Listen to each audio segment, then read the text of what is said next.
ભગવાન ગણેશજીને વિઘ્નહર્તા દેવ કહેવામાં આવે છે અને એટલે જ ભગવાન ગણેશજી તમામ ભક્તોના દુઃખ અને અવરોધ પણ દૂર કરે છે। ત્યારે આજે આપણે વાત કરવી છે ગોધરાના પોપટપુરામાં આવેલ પૌરાણિક શ્રી ગણેશ મંદિરની, જ્યાં ગણેશજીના દર્શન કરવાથી ભક્તોના દરેક દુઃખ અને અવરોધ દૂર થાય છે। એટલે જ પોપટપુરાના ગણેશ મંદિરે સંકટ ચતુર્થીના દર્શનનો એક વિશેષ મહિમા છે। શ્રદ્ધાળુઓ અહીંયા સંકટ ચતુર્થીના દિવસે ગણેશજીના દર્શન કરવા માટે પગપાળા મંદિરે પહોંચતા હોય છે અને ગણેશજીના દર્શન કરીને ધન્યતા અનુભવતા હોય છે।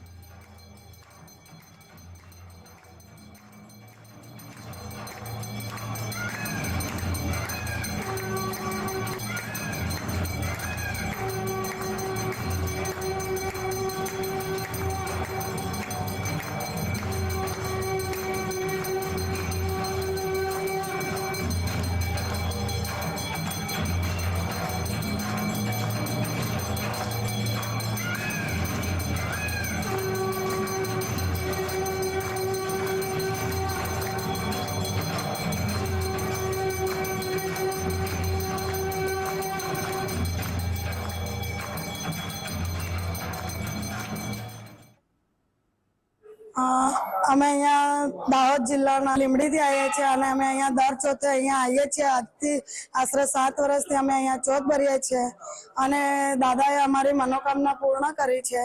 અને અમારે પુત્ર રત્ન નહોતું તો અમે અહીંયા મંદિરે દાદાના દર્શનાર્થે આવ્યા। અમને શ્રદ્ધા જાગી એટલે અમે અહીંયા આવ્યા। અહીંયાથી દાદાએ અમને પુત્ર આપ્યો। પુત્ર આજે આશરે અમારે 2 વર્ષનો થવા આવ્યો છે। વત્તા અમે બાધા પણ રાખી અહીંયાથી દાદાની, તો દાદાએ બાધા રાખી અમે લીંબડીથી અહીંયા દાદાના મંદિર તક ચાલતા આવ્યા છે। ગઈ સાલ અમે બાધા પણ પૂરી કરી અને દાદાએ અમારી ઈચ્છા પણ પૂરી કરી અને દાદા હરેકની મનોકામના પૂર્ણ કરે એવી પ્રભુને પ્રાર્થના છે। 7 વર્ષથી અહીંયાથી આપણે દાદાની ચોથ ભરવા આવીએ છીએ। પછી